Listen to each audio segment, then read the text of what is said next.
សួស្តីបងប្អូនគ្នាយើងទាំងអស់និងបងប្អូនដែលបានមើលវីដេអូរបស់ខ្ញុំនេះផងដែរវីដេអូនេះខ្ញុំធ្វើឡើងដើម្បី review app taxi ដែលខ្ញុំជាដៃគូបើកបរឬក៏ជាដៃគូសហការហើយខ្លឹមសារដែលខ្ញុំនឹងនិយាយនេះគឺដកស្រង់ចេញពីបទពិសោធន៍ដែលខ្ញុំជាដៃគូសហការបើកបរផ្ទាល់តែម្ដងអញ្ចឹងហើយវីដេអូនេះខ្ញុំនឹងធ្វើការរៀបរាប់ប្រាប់អំពីចំណុចល្អចំណុចអាក្រក់របស់ app taxi នីមួយៗដែលខ្ញុំនេះជាដៃគូសហការបើកបរផ្ទាល់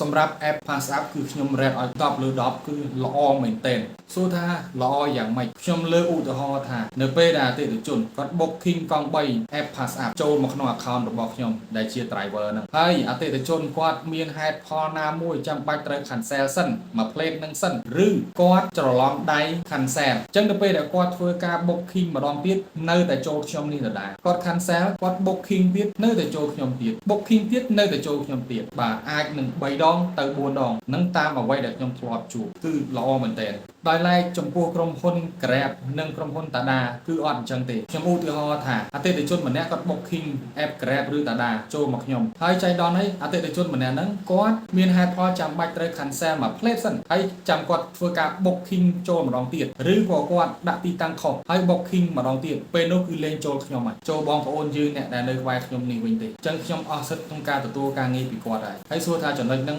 ពិបាកអត់ពិបាកដែរព្រោះពេលខ្លះខ្ញុំខំទៅអង្គុយចាប់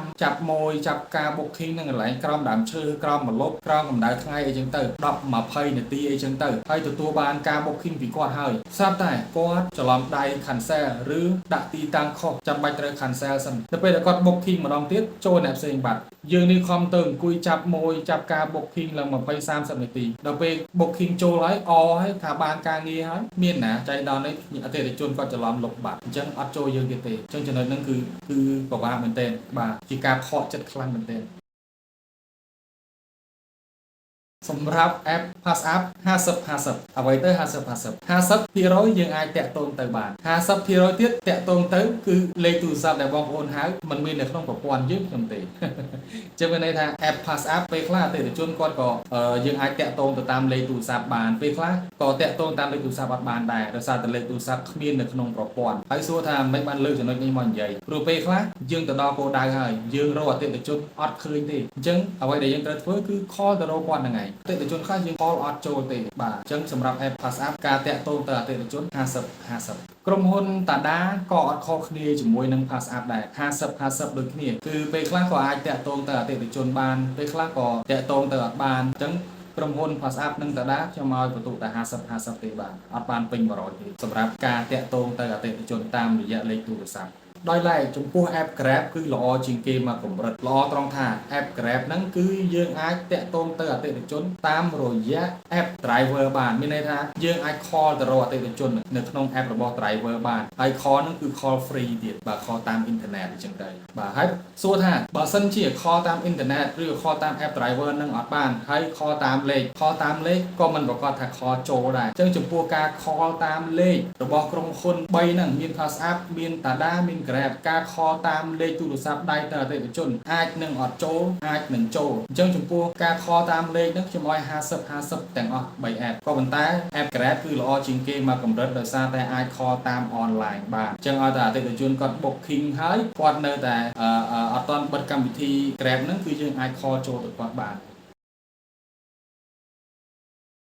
ពេលដែលយើងមានបញ្ហានៅក្នុងអំឡុងពេលធ្វើដំណើរចំពោះក្រុមហ៊ុន Pass App គឺខ្ញុំ rate ឲ្យអន់មែនទែន driver ទាំងអស់គ្នាគឺដឹងហើយថារៀងរាល់ការដែរ driver តាក់ទងទៅក្រុមហ៊ុនដើម្បីដោះស្រាយបញ្ហាណាមួយកើតឡើងនៅក្នុងអំឡុងពេលដែលយើងកំពុងតែធ្វើដំណើរឬក៏កើតឡើងពេលដែលយើងរកអតិថិជនអីអត់ឃើញហ្នឹងគឺពិបាកក្នុងការតាក់ទងទៅក្រុមហ៊ុនមែនទែនcall ទៅលើកណាក៏សហការីរបស់យើងខ្ញុំជាប់រវល់ call ហើយ call ទៀត call ហើយ call ទៀតជាប់រវល់ពេលខ្លះអង្គុយ call 5នាទីឬអាចដល់10នាទីខ្ញុំធ្លាប់ហើយ call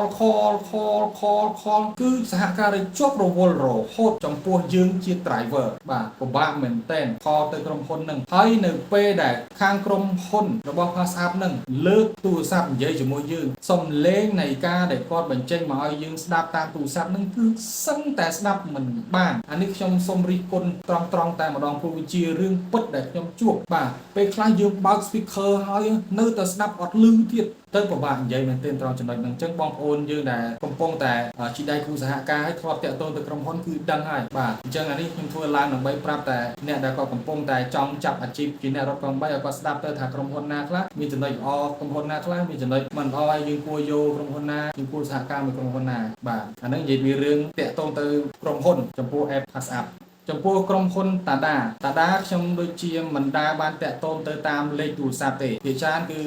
screenshot បញ្ហាហ្នឹងតាក់ទងទៅតាមឆាតតាម Facebook page អញ្ចឹងក្រុមហ៊ុនតាដាគេរៀបចំគោលការណ៍របស់គេបែបនេះតាមអ្វីដែលខ្ញុំធ្លាប់ជួបទេណានៅពេលដែលបងប្អូនរាយការណ៍បញ្ហាទៅតាម Facebook page ពេលនោះបងប្អូនត្រូវតែចាំលេខរៀងមានន័យថាបើសិនជាក្នុងម៉ោងហ្នឹងមាន driver ចំទាំងអស់9នាក់គាត់ធ្វើការរាយការណ៍ទៅមុនយើងលេខ1លេខ2លេខ3លេខ4ហើយយើងហ្នឹងគឺជាអ្នកទី10ក្រុមហ៊ុននឹងធ្វើការដោះស្រាយឲ្យលេខ1លេខ2លេខ3លេខ4សិនត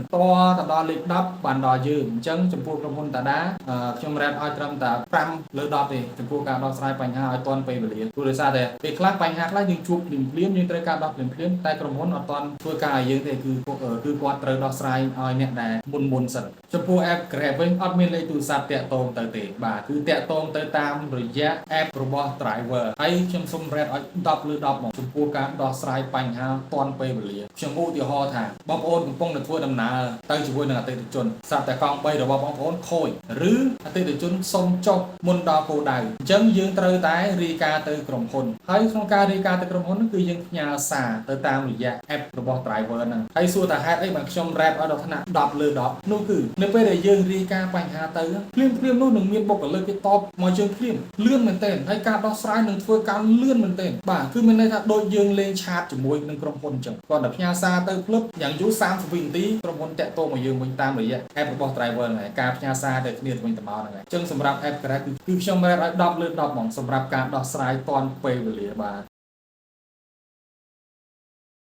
ចំពោះ app PassApp នៅពេលដែលបងប្អូនដឹកចំអតិថិជនដែលគាត់ប្រើប្រាស់កាបូបទី2ឬប្រើប្រាស់ការបង់លុយតាមរយៈ ABA នៅក្នុង app របស់ PassApp ហ្នឹងនៅពេលដែលបងប្អូនទៅដល់គោលដៅបងប្អូនត្រូវតែពិនិត្យឲ្យបានច្បាស់លាស់បងប្អូនត្រូវតែធ្វើការទូទាត់លុយនៅក្នុង app ហ្នឹងឲ្យបានរួចរាល់ 100% ហើយចាំឲ្យអតិថិជនគាត់ចេញពីយើងព្រោះថាពេលខ្លះគាត់បង់លុយតាមរយៈ ABA ពិតប្រាកដមែនគាត់បង់លុយតាមរយៈកាបូបទី2ពិតប្រាកដមែនក៏ប៉ុន្តែអតិថិជនគាត់ភ្លេច confirm នៅក្នុង app ABA របស់គាត់អញ្ចឹងនៅពេលដែលយើងទៅដល់យើងអូប្រូគឺអត់បានលុយទេដោយសារតែគាត់មិនបាន confirm បង់លុយឲ្យយើងអញ្ចឹងចំណុចហ្នឹងសម្រាប់បងប្អូនអ្នករត់ PassApp ដៃថ្មីសូមប្រយ័ត្នប្រយែងប្រយ័ត្នដឹកអត់បានលុយហើយជួបបញ្ហាឈឺក្បាលច្រើនទៀតបាទនិងបញ្ហាតាមក្រោយមកគឺពិបាកណាស់ចំណែកឯ app Grab ហើយនឹងតាដាគឺអត់អីទេសុវត្ថិភាព 100% ខ្ញុំមិនដែលជួបបញ្ហាដែរអតិថិជនគាត់បង់លុយតាមរយៈ Grab Pay ឬ Tada Pay ហើយយើងអស់ទៅ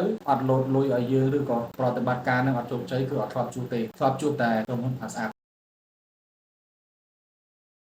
ចំពោះ app PassApp ខ្ញុំរ៉ាត់ឲ្យ10លើ10គឺល្អមហាសាលល្អខ្ញុំឧទាហរណ៍ថាអតិថិជនម្នាក់គាត់ booking ពីពលានយន្តហោះពោធិ៍ចន្ទងហ្នឹងដាក់ទីតាំងទៅដល់វត្តភ្នំស្រាប់តែយើងកំពុងតែធ្វើដំណើរហ្នឹងទៅ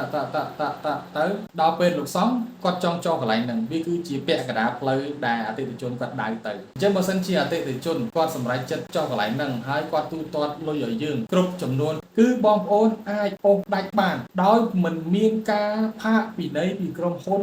ឬការបាត់បង់ពិន្ទុអ្វីឡើយអញ្ចឹងត្រង់ចំណុចហ្នឹងគឺល្អមែនទែនព្រោះថាពេលខ្លះអតិថិជនគាត់ដាក់ទិសដៅពិតប្រាកដមែនក៏ប៉ុន្តែគាត់អាចនឹងផ្លាស់ប្ដូរចិត្តនៅពេលណាមួយដែលយើងកំពុងតែធ្វើដំណើរតាមផ្លូវហ្នឹងក៏ថាបានដែរហើយក្រុមហ៊ុន PassApp ក៏អនុញ្ញាតឲ្យយើងនឹងអូសដាច់បានគ្រប់ពេលកន្លែងណាក៏បានដែរចង់នៅសល់3គីឡូទៀតបានដល់គោលដៅដែលភ្ញៀវដាក់ហ្នឹងក៏យើងអូសដាច់បានដែរអត់មានការផាកពិន័យអត់មានការកាត់បន្ទុកអ្វីទាំងអស់ចំពោះក្រុមហ៊ុន Grab អត់បានដាច់ខាតបងប្អូនមិនអាចអូសដាច់គីឡូត្រឹមពាក់កណ្ដាលទីបានទេបើអាសិនជាអតិថិជនគាត់ចង់ចុះពាក់កណ្ដាលផ្លូវបងប្អូនត្រូវតែតាក់ទងទៅក្រុមហ៊ុនដើម្បីធ្វើការអូសដាច់បើមិនអញ្ចឹងទេគឺមានផលប៉ះពាល់ដល់ account របស់បងប្អូនខ្លាំងមែនទែនឬក៏បងប្អូនត្រូវតែជិះទៅឲ្យដល់ឬគៀកបំផុតនឹងទីតាំងដែលអតិថិជនដាក់នឹងយ៉ាងអន់ណា200ម៉ែត្រទើបបងប្អូនអាចអូសដាច់បានដោយមិនមានផលប៉ះពាល់ទៅនឹង account Grab របស់បងប្អូនហើយចំពោះក្រុមហ៊ុនតាដាវិញពីដើមឡើយគឺគេផាកពិន័យយើង2000ខ្ញុំឧទាហរណ៍ថាអតិថិជនរបស់តាដាម្នាក់គាត់ booking ពីពលានយន្តហោះពោធិ៍ចិនតុងដាក់គោលដៅទៅវត្តភ្នំអញ្ចឹងនៅពេលដែលកំពុងធ្វើដំណើរហ្នឹងស្រាប់តែអតិថិជនគាត់ចង់ចុះត្រឹមពេលលោកសង្ឃអញ្ចឹងពេលហ្នឹងបើសិនជាបងប្អូនហ៊ានអូសផ្ដាច់គឺក្រុមហ៊ុននឹងផាកពិន័យបងប្អូនចំនួន2000រៀលដោយសារតែយើងអូសផ្ដាច់គីឡូមុនដល់គោលដៅបាទប៉ុន្តែបច្ចុប្បន្នមានការអាប់ដេតយ៉ាងណាខ្ញុំអត់ទាន់ច្បាស់ដែរព្រោះដោយសារតែធ្លាប់មានការផាកពិន័យខ្ញុំអញ្ចឹងខ្ញុំក៏មិនខ្វល់ខ្វាយទេដែរគឺយ៉ាងណាគឺខ្ញុំត្រូវតែដឹកឲ្យដល់ដើម្បីកុំឲ្យគេផាកពិន័យខ្ញុំបានទៀតអញ្ចឹងហើយទាំង app Grab និង app Tada យ៉ាងអន់ណាបងប្អូនទៅឲ្យគៀកគោលដៅ200ម៉ែត្របានអាចអូសផ្ដាច់បានដោយសុវត្ថិភាពសម្រាប់ App Pass App នៅពេលដែលអតិថិជន booking ចូលយើងហើយយើងអត់ចង់ទទួលយកការងារមួយនឹងដោយហេតុណាមួយគឺយើងអាចធ្វើបានដោយពុំមានការផាកពិន័យពីក្រុមហ៊ុនឬមានផលប៉ះពាល់ទៅដល់ account របស់យើងទេចំណែកឯ App Grab ពេលដែលអតិថិជន booking ចូលយើងហើយយើងមិនទទួលយកការងារដោយហេតុណាមួយរបស់យើងគឺបងប្អូនអាចធ្វើបានដូចគ្នាបងប្អូនអាចធ្វើបានតែ2ដងទេសម្រាប់អ្វីដែលខ្ញុំបានធ្លាប់ជួបនៅពេលដែលអតិថិជន booking ចូលយើងហើយយើងបដិសេធគឺយើងចុច cancel បងប្អូនធ្វើបានតែ2ដងទេនៅពេលដែលបងប្អូនចុចលើកទី1អត់អីទេអញ្ចឹងនៅពេលដែលអតិថិជនផ្សេង booking ចូលយើងម្ដងទៀតហើយយើងចុច cancel ការងារនឹងចោលម្ដងទៀតនៅពេលដែលបងប្អូនចុចលើកទី2នឹងហើយក្រុមហ៊ុននឹងធ្វើការផ្អាកដំណើរការ account របស់បងប្អូនរយៈពេល10នាទីហើយបងប្អូនកុំបារម្ភនៅពេលដែលនាទីរាប់ថយក្រោយ10នាទីនឹងចប់បងប្អូនអាចបើកដំណើរការឬបងប្អូនអាចបើក online ទទួលការ booking បានវិញធម្មតានេះគឺចំពោះ App Grab រីឯក្រុមហ៊ុនតាដាវិញបងប្អូនក៏មានសិទ្ធិនៅក្នុងការមិនទទួលការ booking បានដូចគ្នាក៏ប៉ុន្តែរៀងរាល់ការដែលបងប្អូនមិនទទួលការ booking ហ្នឹងគឺបងប្អូនត្រូវបាត់បង់បន្ទុកការទទួលការងារអស់ចំនួន2បន្ទុកហើយក្រុមហ៊ុនតាដានេះផងដែរគឺតម្រូវឲ្យ driver ទាំងអស់មានបន្ទុកទទួលការងារយ៉ាងអន់96បន្ទុកអញ្ចឹងនៅពេលដែលបងប្អូនបដិសេធមិនទទួលការ booking របស់អតិថិជនចំនួន3ដងគឺស្មើនឹងបងប្អូនបាត់បង់បន្ទុកទទួលការងារអស់6បន្ទុកអញ្ចឹងនៅពេលដែលបងប្អូនបាត់បង់អស់6បន្ទុកបងប្អូននៅសល់ត្រឹមតែ94បន្ទុកទេហើយផលប៉ះពាល់នោះគឺបងប្អូនមិនអាចទទួលការ booking បែបអូតូទៀតទេអញ្ចឹងហើយក្រុមហ៊ុនតាដាគឺពិបាកជាងគេបើ Pass App គឺអត់មានប៉ះពាល់យើងទេយើងអត់ទទួលមិនក៏បានដែរហើយបើក្រុមហ៊ុន Grab វិញយើងអត់ទទួល2ដងបិទ account យើង10នាទីបន្ទាប់ពី10នាទីគឺយើងបើករត់បានធម្មតាតែក្រុមហ៊ុនតាដាគឺអត់ទេតែបាត់បង់បន្ទុកអស់6ហើយនៅសល់ត្រឹមតែ94គឺបងប្អូនអត់អាចទទួលការងារបែបអូតូបានទៀតទេព្រោះតែយើងព្យាយាមសន្សំបន្ទុកឲ្យឡើងមកនៅត្រឹម96%យ៉ាងអន់វិញទើបយើងអាចទទួលការងារបែបអូតូបានវិញធម្មតាចំពោះរឿងបន្ទុកក្រោម96%មិនអាចទទួលយកការងារបែបអូតូបាននេះគឺជាព័ត៌មានដែលខ្ញុំទទួលបានពីខាងក្រុមហ៊ុននៅពេលដែលខ្ញុំទៅភ្ជាប់ app អូតូតែប៉ុណ្្នឹងឯងអញ្ចឹងបើមានការអាប់ដេតថ្មីយ៉ាងម៉េចអីខ្ញុំនឹងធ្វើវីដេអូប្រាប់បងប្អូនតាមក្រោយទៀតបើនិយាយពីចំនួនអតិថិជនជិះឬការ booking ចំពោះ app ទាំង3ហ្នឹងគឺខ្ញុំឲ្យស្មើគ្នាទាំងអស់ហើយដើម្បីមកខ្ញុំហ៊ាននិយាយថាមានចំនួនអតិថិជនជិះស្មើគ្នាខ្ញុំលើកឧទាហរណ៍ថាថ្ងៃនេះបងប្អូនចេញទៅរត់បងបើក app ដែលបងបានភ្ជាប់មកប្រមាណក្រុមហ៊ុនថ្ងៃនេះបងទទួលបានអតិថិជនរបស់ក្រុមហ៊ុន Pass App ចំនួន15ជើងដំណើរឬលើសហ្នឹងហើយក្រុមហ៊ុន Grab និងក្រុមហ៊ុន Tada បងប្អូនដឹកបានត្រឹមតែ2ឬក៏3ស្អែកឡើងអតិថិជនរបស់ក្រុមហ៊ុន Pass App ស្ងាត់បងប្អូនមកដឹកបានអតិថិជនរបស់ក្រុមហ៊ុន Grab នេះវិញ15ជើងដំណើរ20ជើងដំណើរជាងទៅ App Pass App ដែលយើងដឹកម្សិលមិញបាន10ជើងដំណើរជាងហ្នឹងថ្ងៃនេះបានតែ2ឬក៏3ទេហើយ App Tada 3 4ទៅដល់ស្អែកឡើងមួយទៀតអតិថិជនក្រុមហ៊ុន Grab ក៏ស្ងាត់ក្រុមហ៊ុន Pass App ក៏ស្ងាត់តែមកឡើងជាមួយនឹងក្រុមហ៊ុន Tada នេះវិញយើងបាន15ជើងដំណើរ20ជើងដំណើរចឹងទៅអញ្ចឹងសរុបមកនៅពេលដែលដល់ដាច់ខែយើងសរុបចំនួនជើងដំណើរមកគឺឃើញថាស្មើគ្នាទេអញ្ចឹងសម្រាប់ខ្ញុំគឺខ្ញុំកត់ទុកអញ្ចឹងដាច់ខែគឺខ្ញុំយកមកសម្រុបដាច់ខែខ្ញុំយកមកសរុបមកគឺឃើញថាមិនលើសពីគ្នាទេគឺស្មើគ្នា ស្ដាប់ខ្ញុំមកដល់ចំណុចនេះហើយបងប្អូនសម្រេចចិត្តបានហើយឬនៅថាតើក្រុមហ៊ុន app មួយណាដែលបងប្អូនចង់ចុះឈ្មោះជាដៃគូបើកបរជាដៃគូសហការចំពោះនៅក្នុងភ្នំពេញគឺមាន app ច្រើនណាស់ក៏ប៉ុន្តែខ្ញុំស្គាល់តែ app 3ហ្នឹងទេដោយសារតែខ្ញុំជាដៃគូសហការតែ3 app ហ្នឹងទេចំពោះ app ផ្សេង